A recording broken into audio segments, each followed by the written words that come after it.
나의 전문 분야를 얘기하겠습니다. 요즘 이제 추미애도 다루고 우원식도 다루고 그전에는 뭐 이재명 다루고 뭐 문재인 다루고 다 여러 사람 다뤘죠. 그래서 내 강의는 이론을 얘기하고 이론을 이제 쭉 얘기하고 있는 중이죠. 그래서 현실에서 그 이론이 사례가 되는 것이 나타나면 그 지금까지 가르쳤던 걸 종합해서 그 사례를 설명해 줍니다. 이게 이제 독일에서 그 교수들이 학생들한테 가르치는 방식이에요. 그러니까 이론을 교수가 쭉 가르칩니다. 이론만 강의실에서 이론만 가지고 떠들어요. 그 학생들이 알아먹든 못 알아먹든 그냥 이론을 쭉 가르칩니다. 그 이해하기 위해서 아주 머리가 터지죠. 그런데 그 이론이 현실에서 어떻게 돌아가는지 조교들이 그 연습을 시켜줍니다. 그래서 위붕이라는 연습을 해요.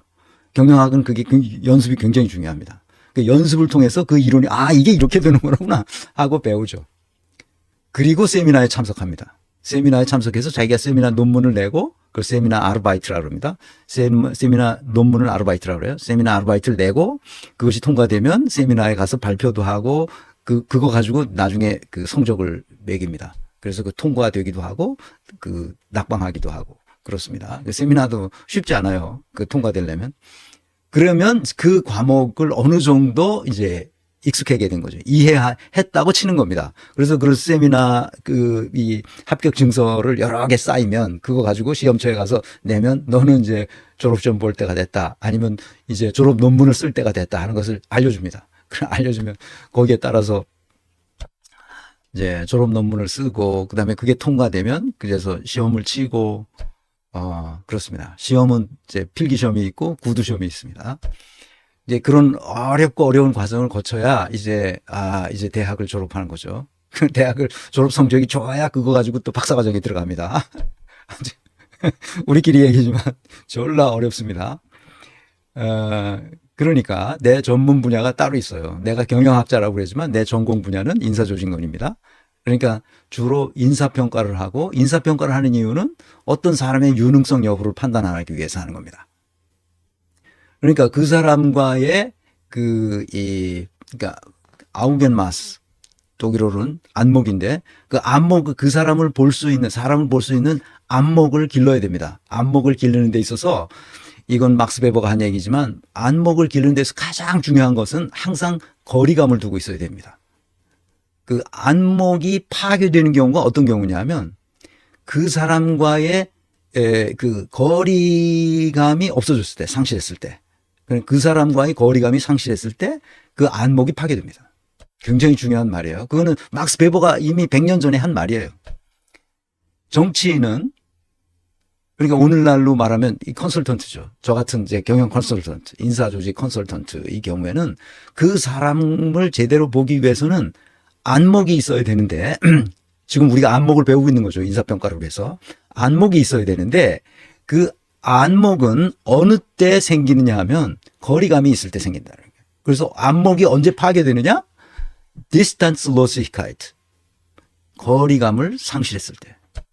그러니까 그 객관성을 상실했을 때. 그러니까 나는 누구를 지지하지 않아요. 나는 누구를 응원하지도 않습니다. 민주당은 우리나라에서 유일한 그래도 고쳤을 수 있는 정당이라고 생각하니까 고칠 수 있는 정당이지만 내가 그 정당에 가입하지 않는 이유는 그 Distancelosigkeit. 거리감 상실. 이거 독일 말로는 거리감 상실입니다. 거리감을 상실하지 않기 위해서죠. 객관적으로 보기 위해서지. 무슨 말인지 알겠죠? 내가 추미애를 밀고 추미애를 지지한다고 그런 사람들인데 내 강의를 전혀 이해하지 못하는 사람이 그런 소리를 하는 거예요. 나는 누구도 지지하지 않고 누구도 밀지 않아요. 아시겠죠? 근데 그 사람이 유능하게 내 눈에 띈 거야. 내 아우겐마스로, 내 안목으로. 그럼 왜 그런가 하고 구체적으로 그 분석해야 될 거 아니야? 그래서 분석해 하는 거죠. 이재명도 그렇게 해서 분석한 거고, 추미애도, 김용민도, 또, 누구야, 유시민도, 그 다음에 또, 누구냐, 이번에 안 나온 친구 있잖아. 이 법원에서 판사하다가 이 친구, 이탄희도 다 그렇게 해서 분석하는 거예요. 그 다음에 이낙연도 문재인도 다 정보 찾아가지고 그걸 분석하는 거예요. 그래서 그 사람이 유능하다, 무능하다 이걸 분별하고 그거를 여러분들에게 그 결과로, 분석 결과를 여러분들에게 보여드리는 거야. 이렇게 이렇게 이렇게 분석한다. 근데 이건 엄청난 훈련을 필요로 해요. 그렇게 평가해서 뭐해? 그걸 써야 될 거 아니야? 뭐야? 적재를 적소에다 써야 될 거 아니야? 적재를 적소에다 써라.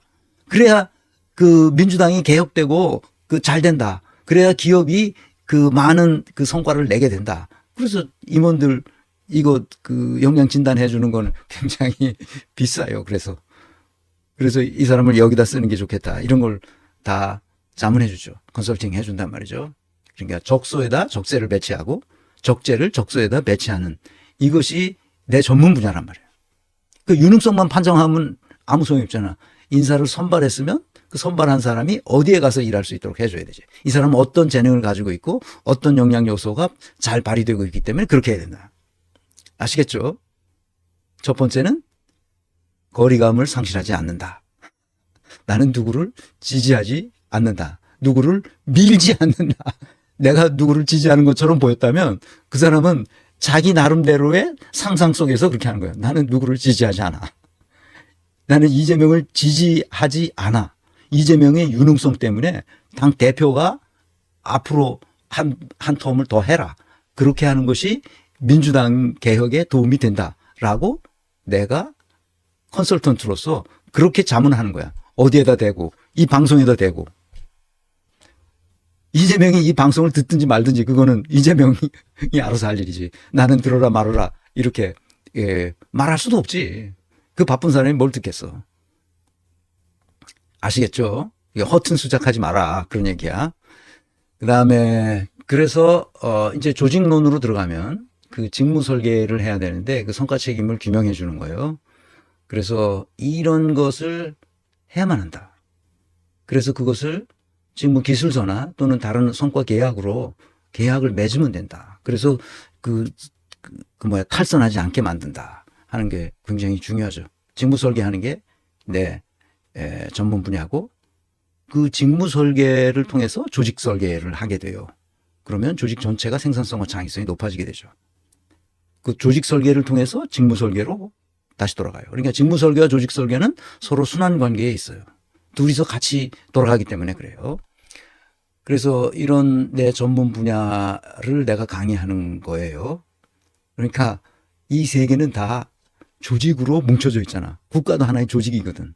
그러니까 국가 조직을 설계할 수 있어요. 그러니까 직무도 설계하는데 국가 설계야 당연히 직무들의 집합이 국가라는 조직 아니에요. 그러니까 얼마든지 설계. 어떤 조직이든 설계할 수 있어요. 그거는 백화점 조직도 하고 병원 조직도 할 수 있고 저쪽 조선소 조직도 할 수 있고 뭐 탄광 조직도 할 수 있고 그 다 가면 저 공항 조직도 할 수 있고 다 할 수 있어요. 무슨 조직이든지 직무를 설계할 수 있기 때문에 그게 가능해요. 그래서 이거를 공부해 놓고 나면 그 다음에 조직의 다이나믹스가 눈에 확 들어와요. 조직의 다이나믹스가. 그러니까 내가 민주당 사람들을 이렇게 보잖아. 보면 제가 어디서 헤매고 있나 이런 게 보여요. 이탄이가 왜 저렇게 헤매나. 이게 답답한 거야. 그 말하는 거 들어보면. 그래서 저렇게 되는 거야.